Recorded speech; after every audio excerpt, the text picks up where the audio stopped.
nombre es Jesús David Vergara Cuenta, soy docente del área de Humanidades de la Universidad del Sinú Elías Bechara Seinún, de la seccional Cartagena en Colombia. Muy agradecido por este espacio en los que podemos disertar, podemos hablar, podemos compartir un poco acerca de nuestros intereses y sobre todo de esta parte del conocimiento que a veces es no tomado tan en serio, ¿no? En el día de hoy vengo a compartirles una pequeña parte de lo que estamos trabajando, de las representaciones de la muerte y la vivencia del duelo en época de COVID-19 en un barrio popular de Cartagena de Indias en Colombia. Necesito iniciar, pues, afirmando que es Cartagena. Cartagena de Indias era la joya de la corona española, ¿no? Un puerto en el que llegaron a confluir las tres culturas, los indígenas, los españoles y las negritudes, ¿no? En este sentido, en 1533, cuando se funda esta ciudad, eh, hay un proyecto de sociedad, ¿no? Una sociedad que está estratificada, una sociedad que a través de la mita y la encomienda, ¿no? Está organizada económicamente, políticamente, y que con, con la traída de los negros esclavizados, no podemos hablar de esclavos porque eso sería afirmar la naturaleza y sabemos que todos somos libres por naturaleza, pero con estas personas, con los negros que han sido esclavizados y traídos para ser vendidos en las plazas públicas, pues inicia esta mezcla no solamente de razas, sino de culturas, ¿no? Sin embargo, la cultura dominante, la cultura hegemónica, la cultura europea, pues tiene su simiente con instituciones, ¿no? La arquidiócesis de Cartagena, que es una de las arquidiócesis más antiguas, junto con la del Perú, Panamá, la de Santa Marta, empieza a tener una visión importante en cómo se tiene que comportar las personas dentro del territorio, ¿no? La evangelización, la cultura que se traía a partir de la prédica, era una forma de normalización de la vida en el nuevo territorio. Y es por eso que cuando nosotros hablamos de la muerte y de las ritualidades, debemos entender que si bien es cierto que se encontraron diferentes visiones de mundo, esta es una de las iglesias más antiguas de Cartagena de Indias, la iglesia de Santo Domingo. En el piso hay unas lápidas sepulcrales, allá hay, pues, según la tradición, en este terreno santo, pues, se realizaban los sepelios de la gente prestante de la sociedad. Y esto empezaba a tener una significación dentro de la cultura. Entonces, la concepción de muerte reinante desde la época de la conquista y de la colonia empezó a ser europea, o eso se creía. Sin embargo, la tradición social, la tradición cultural, como eran muchos los indígenas y los negros que estaban por esta época, no fue simplemente adaptada, no. La tradición europea no fue simplemente adaptada y asimilada y vivida, no. También hubo una mezcla, un sincretismo entre las creencias de los indígenas, entre las creencias de las negritudes y entre las creencias europeas, que esto dio como fruto una variedad de expresiones culturales, sincréticas, sí, pero que son importantes al día de hoy. Tanto así que cuando vemos, Cartagena tiene la fortuna de tener todavía una comunidad ancestral que se le denominaban palenques, que eran estos cimarrones, los negros que no quisieron seguir en la condición de ser personas esclavizadas y formaron su propio territorio con sus propias costumbres, pero que con el pasar del tiempo fueron añadiendo la modernidad europea, ¿no? Y podemos encontrar en Palenque, en el Palenque de San Basilio, la plaza central con la imagen de Benco Biojó, que es el cimarrón por excelencia, pero que también vemos la edificación de la iglesia, la parroquia, la capilla que tienen ahí, también hace parte de esta, eh, de, de esta cosmovisión del palenquero de ahora, pero sin dejar sus propias tradiciones. Entonces, eh, este sincretismo se pone o se pone en relieve o se muestra cada vez que nosotros vemos acciones como las fiestas patronales que entremezclan la música propia de los aires indígenas, negros y blancos, el bullerengue, la cumbia, los tambores y todo esto en un ambiente festivo. Ahí vemos nosotros la expresión de la cultura, de una cultura que ha ido creciendo, pero que ha ido creciendo con los diferentes aportes. Ahora, ¿por qué es importante resaltar esto? Porque Cartagena, especialmente, dijimos que íbamos a hablar de un barrio popular de Cartagena, que es el barrio Olaya Herrera. Ahorita más adelante vamos a profundizar en él. Tiene una fuerte tradición, y toda Cartagena en sí misma, tiene una fuerte tradición de la cultura negra, de la cultura afro.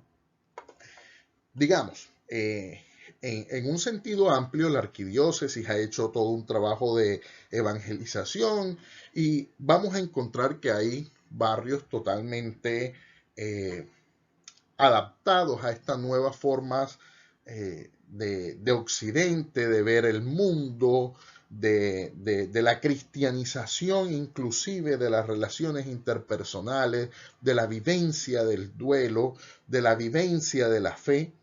Pero vamos a ver que al día de hoy subsisten en una gran parte de la población identidades culturales que están arraigadas y que vienen de ese tiempo anterior, de mucho tiempo atrás, y que siguen vigente hoy, y que se entremezclan con ese esfuerzo de culturizar la cultura que ha tenido a bien pues las instituciones religiosas pues emprender, ¿no?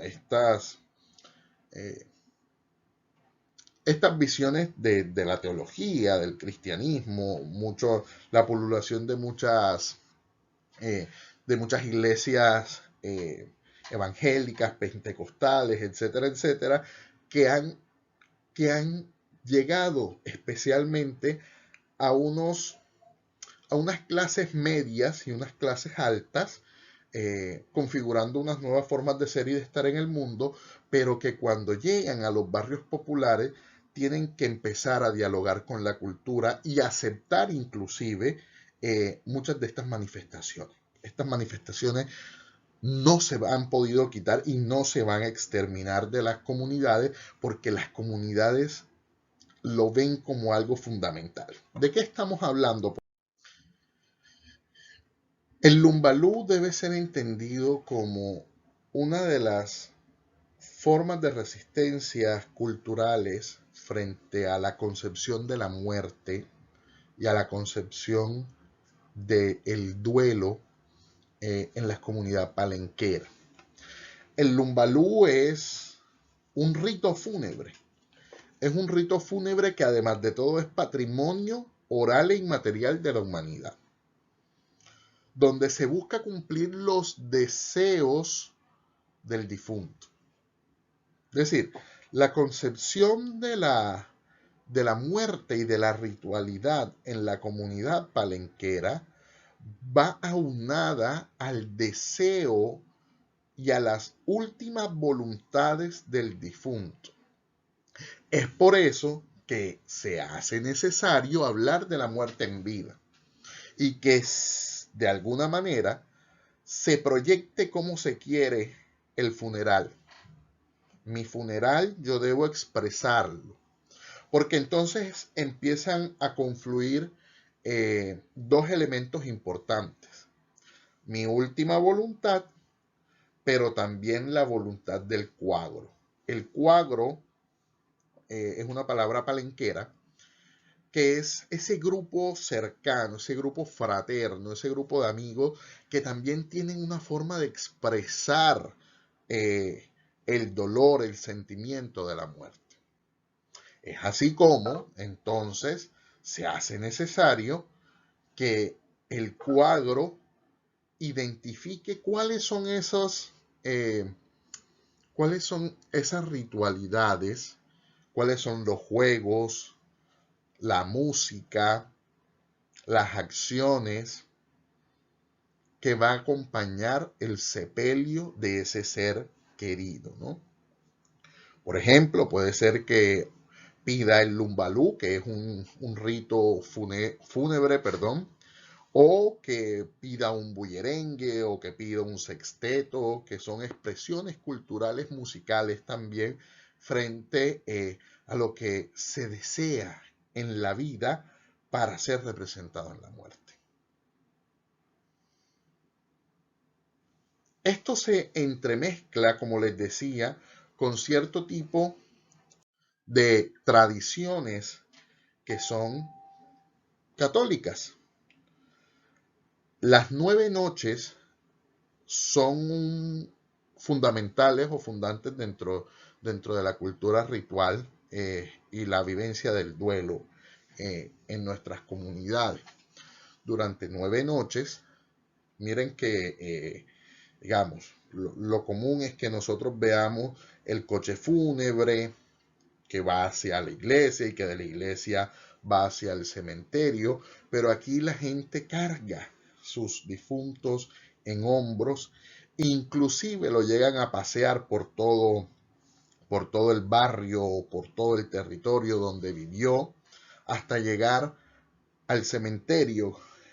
La concepción y la disposición de los cementerios también varía dependiendo las culturas.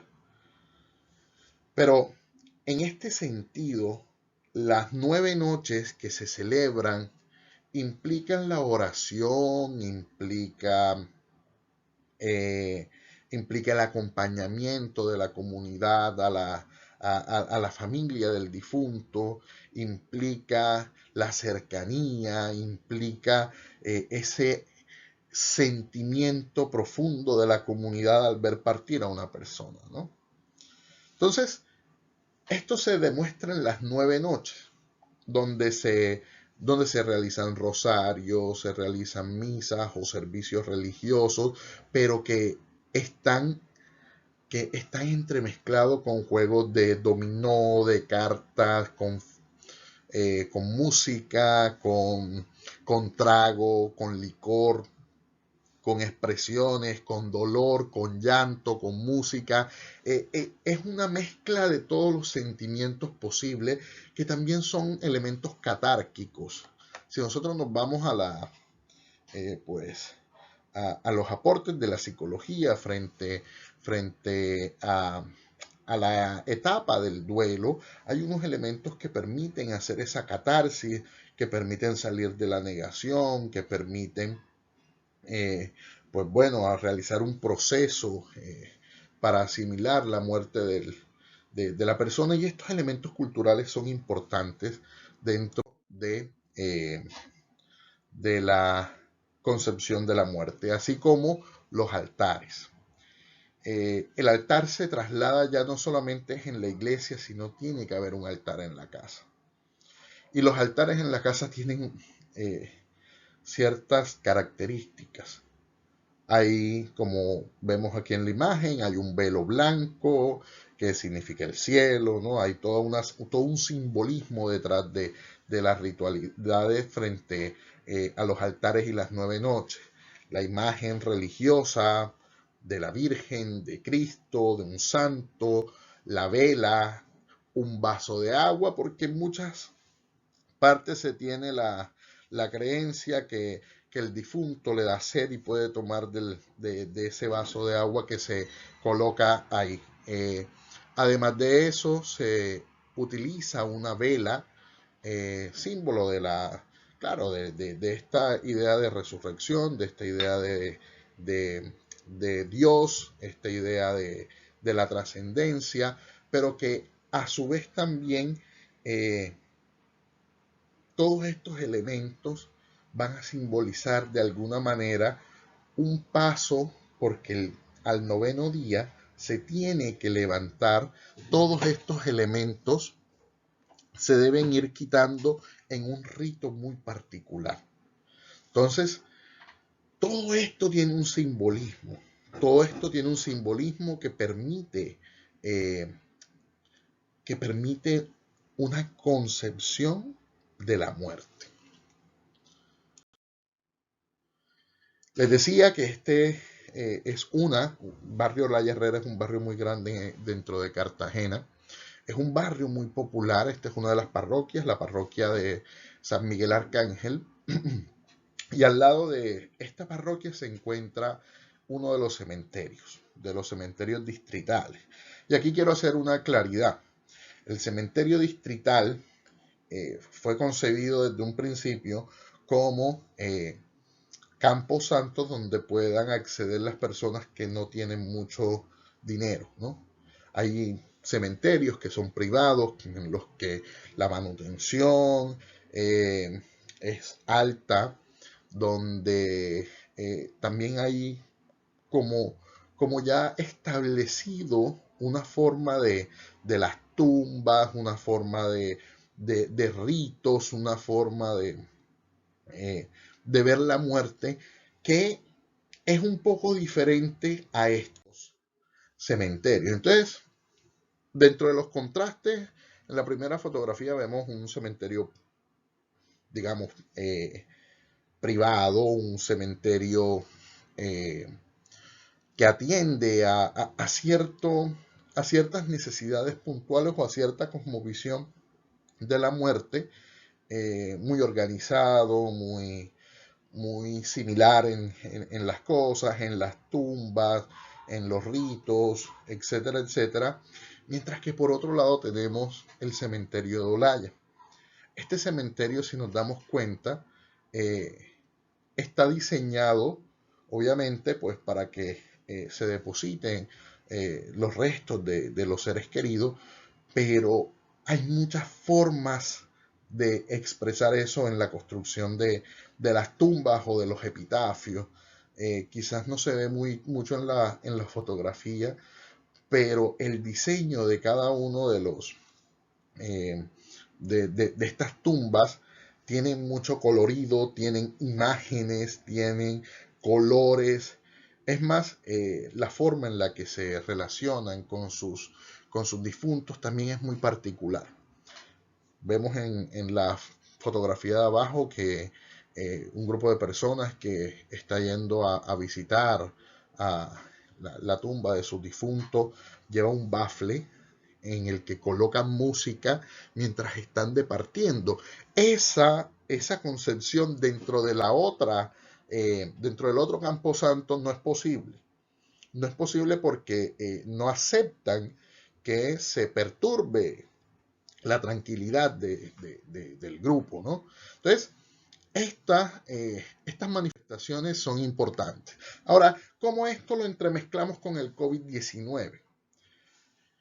Por el decreto del 13 de abril de 2020, el decreto 0539 que emitió el señor alcalde de la ciudad, en el 1.7 dice que los servicios funerarios, entierros y cremaciones solamente podrán operar reduciendo al máximo de 8 personas el aforo dentro de las instalaciones manteniendo el distanciamiento y el aislamiento social.